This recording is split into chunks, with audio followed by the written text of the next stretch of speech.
नमस्कार। खबर उत्तर प्रदेश में आप सभी का स्वागत है। मैं हूं आपके साथ गरिमा वाजपेयी। खबरों में आगे बढ़ेंगे उससे पहले एक नजर आज की सुर्खियों पर डालते हैं। राणा सांगा की जयंती आज, सीएम योगी ने राणा सांगा को किया नमन, कहा राष्ट्रभक्ति और त्याग की प्रतीक है यश गाथा। ईडी ने येड़ा में वित्तीय गड़बड़ियों की मांगी जानकारी, 8,000 करोड़ की गड़बड़ियां मांगी जानकारी, सीएजी की रिपोर्ट में हुआ था खुलासा। लखनऊ में बिजली विभाग के 2 जेई सस्पेंड, दुबग्गा उपकेंद्र के जेई विजय कुमार और रसायनगंज उपकेंद्र के जेई अशोक कुमार सस्पेंड। संभल में महिला चिकित्सक ने लगाए गंभीर आरोप, अस्पताल प्रभारी समेत 3 लोगों पर लगाए शारीरिक शोषण और मानसिक उत्पीड़न के आरोप, मुख्य चिकित्सा अधिकारी ने गठित की जांच समिति। अयोध्या में दोहरे हत्याकांड से मची सनसनी, पति ने पत्नी का गला काटकर की हत्या, 3 साल के मासूम को भी नहीं बख्शा, आरोपी फरार। बुलंदशहर में रसोई गैस के दाम बढ़ने से महिलाएं परेशान, कहा सरकार ने गरीब लोगों की कमर तोड़ दी।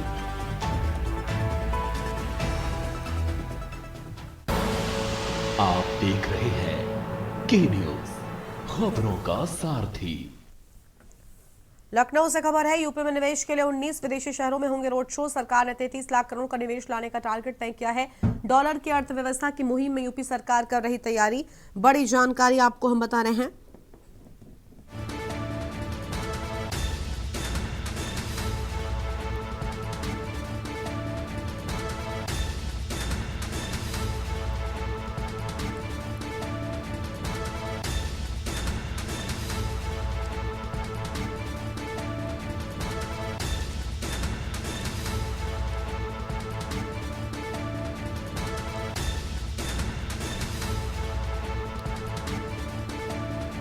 अहम जानकारी, इन्वेस्ट यूपी के दिल्ली, मुंबई, बैंगलोर में नए कार्यालय खुलेंगे। न्यूयॉर्क, पेरिस, लंदन, सिंगापुर तक शहरों में रोड शो होगा।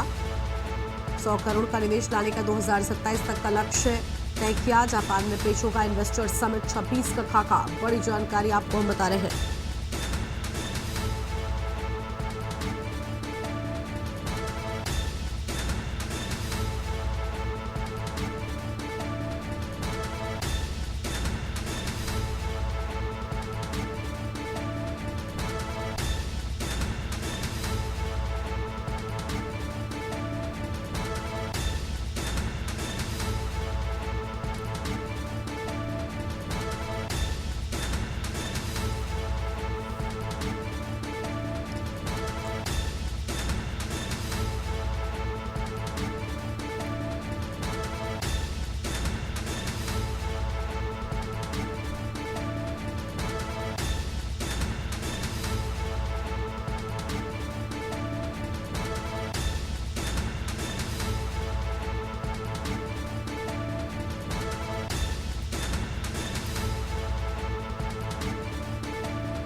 लखनऊ से बड़ी खबर है, सपा के विरोध में उतरे क्षत्रिय सेवा समिति के लोग हजरतगंज के अटल चौक पर पहुंचकर जताया विरोध। पुलिस ने कई लोगों को हिरासत में लिया है।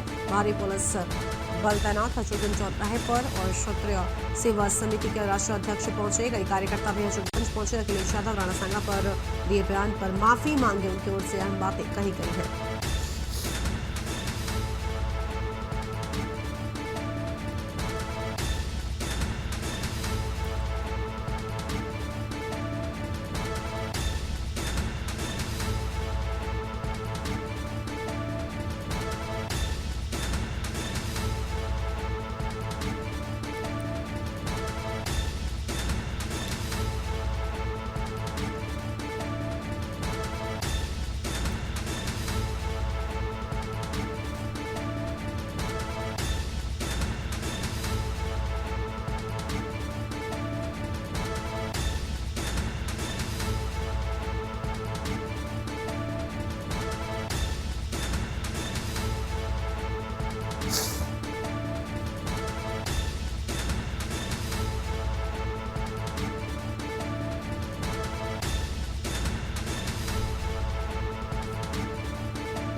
और इसी खबर पर बातचीत के लिए हमारे साथ हमारे संवाददाता शिवा शर्मा जुड़ चुके हैं। शिवा का रुख कर लेते हैं। शिवा, कई लोगों को पुलिस ने हिरासत में ले लिया है, क्या है पूरी जानकारी? बताया जा रहा है कि भारी पुलिस बल हजरतगंज चौराहे पर भी सुरक्षा की दृष्टि को ध्यान में रखते हुए तैनात कर दिया गया है।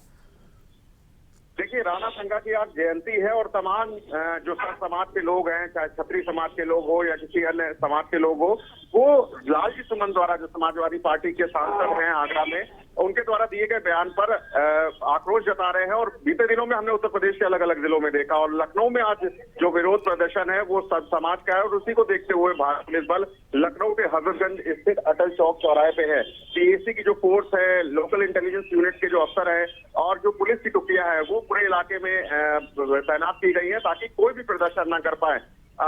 ये एक बड़ी कहानी है क्योंकि राणा संगा को लेकर के जो मर्यादित टिप्पणी लालजी सुमन ने की थी, उसके विरोध में सभी क्षत्रिय लोग हैं, इसलिए वो लगातार इस बात का विरोध कर रहे हैं कि अखिलेश यादव जो अपने सांसद के द्वारा दिए गए बयान पर अडिग है, वो उस बयान पर माफी मांगे और लालजी सुमन इस बयान पर माफी मांगे, तभी इस तरीके का विरोध प्रदर्शन खत्म होगा या फिर शांत होगा। लेकिन समाजवादी पार्टी अपने सांसद को लेकर के पूरी तरीके से स्टैंड ले रही है और वो किसी भी तरीके से माफी मांगने की बात नहीं कह रहे हैं, इसीलिए छत्री समाज के लोगों का विरोध लगातार बढ़ रहा है। तो जरूर इस विरोध प्रदर्शन को रोकने के लिए पुलिस की जिम्मेदारी बड़ी होती है, पीएसी की टुकड़ियां जो है उनकी जिम्मेदारी बड़ी होती है। इसमें हजरतगंज चौराहे पर जो भारी संख्या में पुलिस बल है वो तैनात किया गया है और कुछ लोग जो अभी प्रदर्शन करने आए थे, जो छत्री सेवा समिति के लोग थे, उनको पुलिस ने हिरासत में लिया है। लेकिन जो अन्य संगठन के लोग हैं उनका आना भी बाकी है और ये इंटेलिजेंस के इनपुट है कि अखिलेश यादव का पुतला फूंक सकते हैं जो कुछ संगठन है। तो उस पुतला दहन के कार्यक्रम को रोकने के लिए और लोगों को हिरासत में लेने के लिए पुलिस के अधिकारी यहाँ पर मुस्तैद है। शुक्र आपका हमारे साथ जोड़ने के लिए शिवा, और अहम जानकारी के लिए। बड़ी खबर आपको हम बता रहे हैं जहां पर लखनऊ में राणा संगा के बयान को लेकर प्रदर्शन देखे जाने के बाद सामने आई है।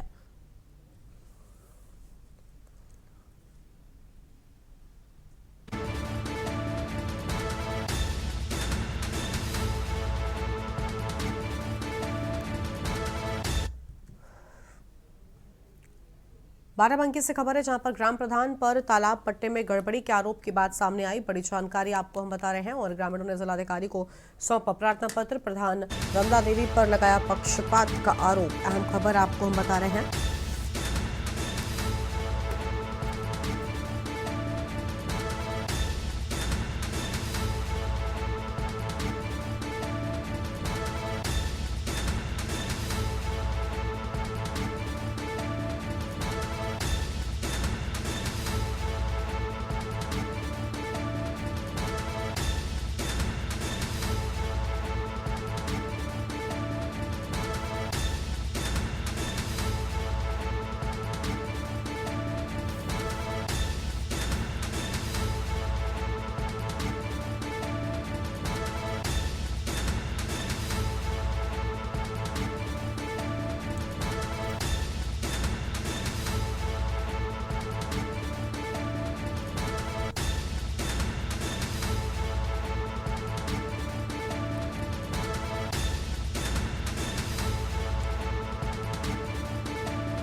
आगे बढ़ना है खबरों की ओर। अगली खबर कानपुर से है जहां पर पंजाब पेंट की फैक्ट्री में लगी भीषण आग। स्थानीय लोगों ने फायर ब्रिगेड को दी सूचना।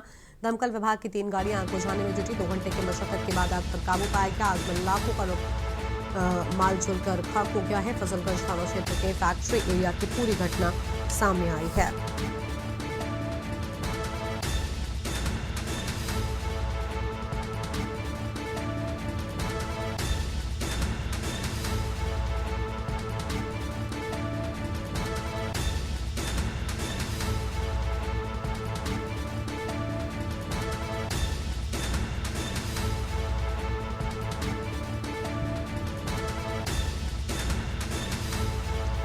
बड़ी खबर आपको हम बता रहे हैं और अब आगे बढ़ते हैं खबरों की ओर। अगली बड़ी खबर आपको हम बता दें जहां पर अयोध्या में दोहरे हत्याकांड से मची सनसनी। पति ने पत्नी का गला काटकर की हत्या। 3 साल के मासूम को भी नहीं बख्शा। 13 साल की बेटी को पहले भेजा बाहर। फरार है आरोपी पति। तलाश में जुटी पुलिस। फॉरेंसिक टीम जांच में जुटी। वरिष्ठ अधिकारी मौके पर। साहबगंज चौकी क्षेत्र के बछड़ा सुल्तानपुर का पूरा मामला सामने आया है।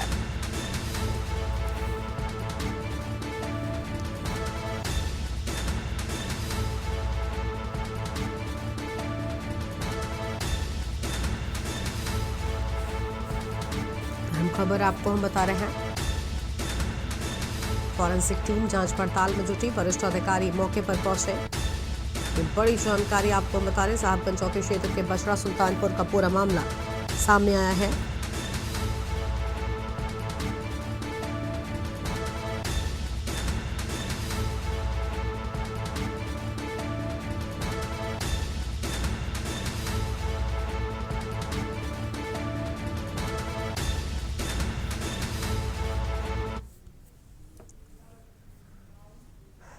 सीतापुर से खबर है। गौशाला में मवेशियों की हो रही मौत। गौशाला के बाहर पड़ोस में नदी के किनारे पड़े मृत गोवंश ग्राम प्रधान व सचिव की लापरवाही। गौशाला में मवेशियों की हो रही मौत। स्वास्थ्य मवेशियों के लिए चारे की नहीं की गई व्यवस्था, अधिकारी नहीं दे रहे ध्यान। मवेशियों की हो रही मौत। ब्लॉक एरिया के अबुआ ग्राम का पूरा मामला सामने आया है।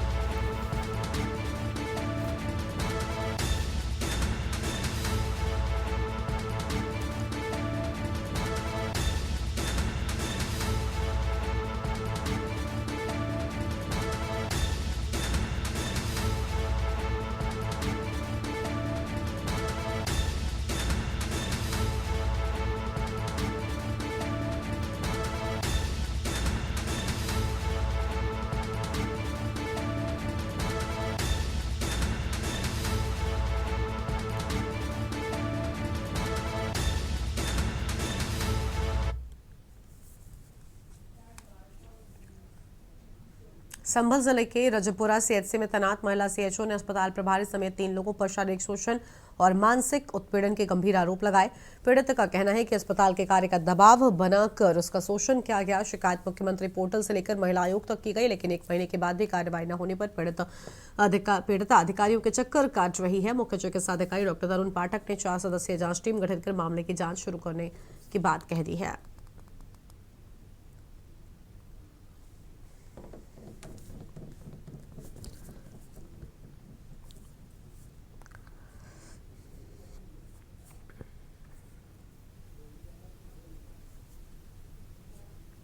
मेरा मामला है, मेरे साथ में MYC जो CSC रजपुरा पर पोस्टेड हैं, BM रोहतास यादव और BPM सौरभ सेंगर, इन सभी ने मुझे शारीरिक संबंध बनाने के लिए मजबूर किया था और मेरे साथ बहुत बदतमीजी की थी। ड्रिंक करके इन्होंने मेरे ऊपर हाथ भी उठाया और बोला अगर तुम हमारे साथ समझौता नहीं करोगी तो तुम्हें नौकरी से हाथ धोना पड़ेगा और नौकरी से अगर तुम मानोगी तो ठीक है, नहीं मानोगी तो नौकरी तो जाएगी और फिर हो सकता है उसके बाद तुम अपनी आत्महत्या कर लो। और इन्होंने मेरे पति जो कि सैफई में पोस्टेड हैं, वहाँ मनमोहन शर्मा का एक बैचमेट है डॉक्टर विद्यासागर, उसे कॉल किया और कहा कि मेरे यहाँ पे मेरी CHO है वंदना करके, उसे जो है उसके पति को जब तक प्रताड़ित करो जब तक कि ये मेरे साथ बिस्तर पे आने के लिए मजबूर ना हो जाए।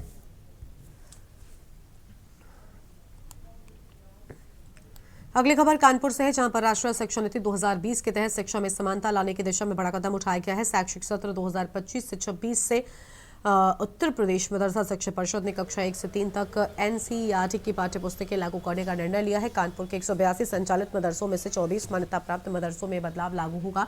जिला अल्पसंख्यक कल्याण अधिकारी पवन कुमार सिंह ने जानकारी देते हुए कहा कि कदम मदरसों की शिक्षा प्रणाली को बेसिक शिक्षा परिषद की तर्ज पर लाने के उद्देश्य से उठाया गया है।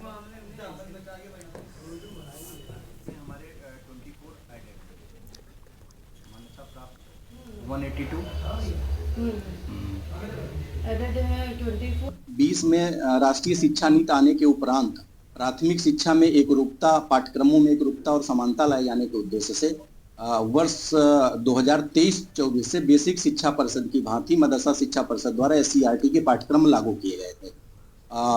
विगत वर्ष 2024-25 में बेसिक शिक्षा परिषद द्वारा कक्षा 1, 2, 3 में NCERT के पाठ्यक्रम को लागू किया गया है। उसी क्रम में मदरसा शिक्षा परिषद द्वारा भी शैक्षिक सत्र 2025-26 से कक्षा 1, 2, 3 में NCERT की पुस्तकें लागू की गई हैं और इसको चरणबद्ध तरीके से आगे की कक्षाओं में भी लागू किया जाएगा। इससे पहली चीज तो ये है कि हमारा बेसिक शिक्षा परिषद और उत्तर प्रदेश मदरसा शिक्षा परिषद के पाठ्यक्रम में एकरूपता रहेगी और दूसरा इसका सिलेबस भी आज की परिस्थितियों के हिसाब से मॉडर्न है, इसको अपडेट किया गया है, इससे बच्चों को काफी फायदा होगा।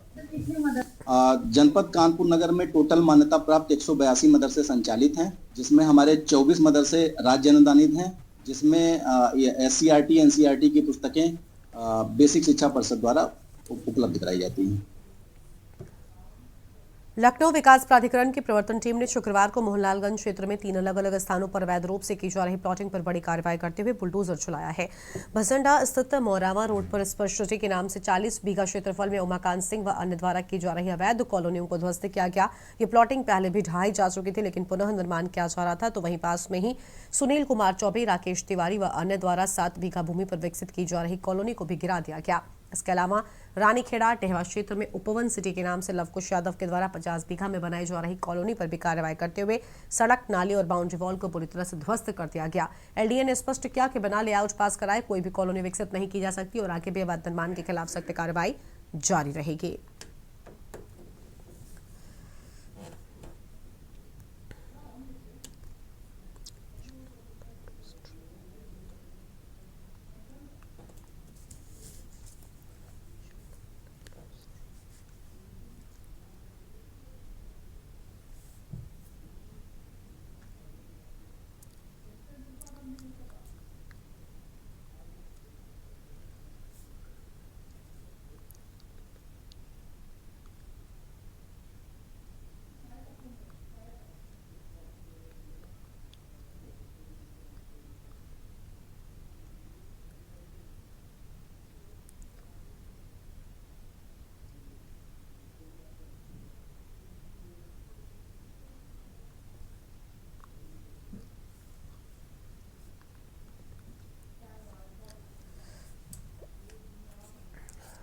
बाराबंकी के थाना बड्डोपुर क्षेत्र के थनैदपुर गांव में एक विवाहिता का शव संदिग्ध परिस्थितियों में उसके कमरे में फांसी के फंदे से लटका मिला। मृतका का विवाह 1 वर्ष पूर्व अभिनव वर्मा से हुआ था, जो हरिद्वार में मजदूरी करता है। मृतका अपने बूढ़े सास ससुर के साथ अकेली रहती थी। सूचना मिलने पर पुलिस ने मौके पर पहुंचकर कमरे का दरवाजा तोड़कर शव को नीचे उतरवाया है और पोस्टमार्टम के लिए भेजा है।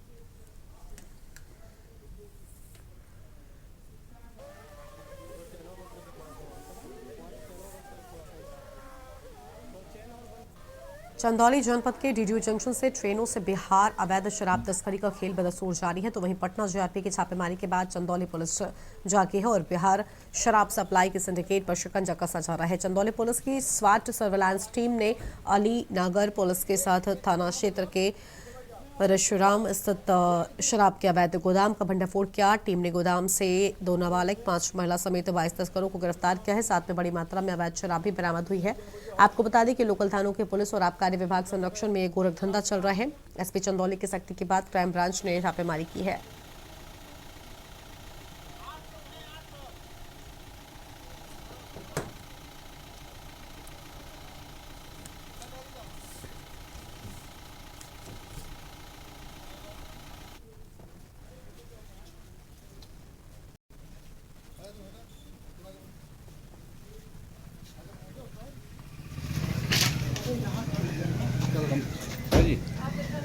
और आगे बैठो।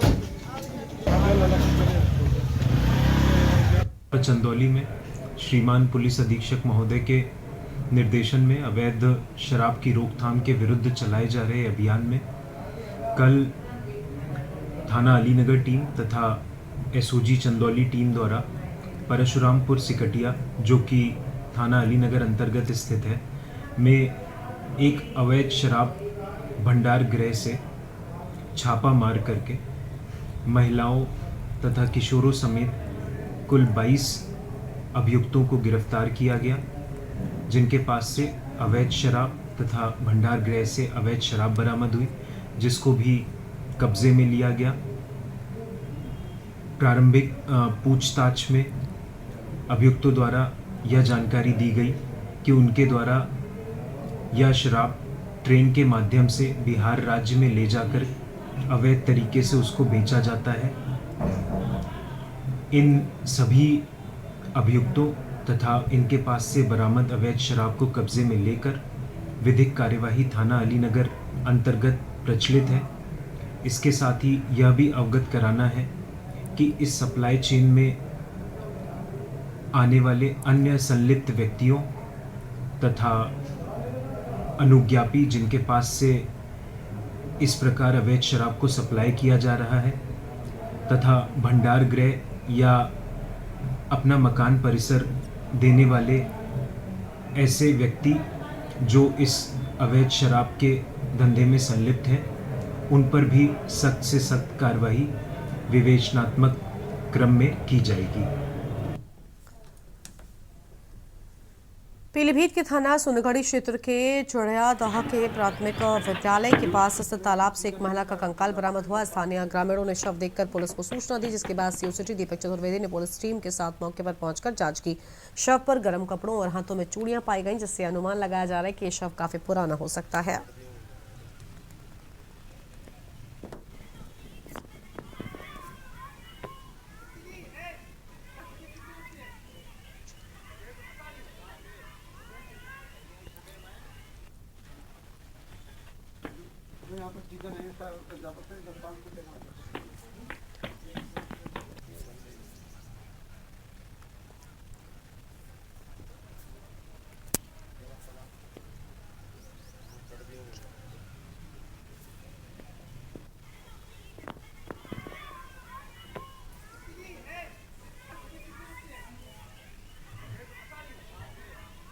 इस बुलेटिन में इतना ही। आप देखते रहिए न्यूज़ इंडिया। नमस्कार।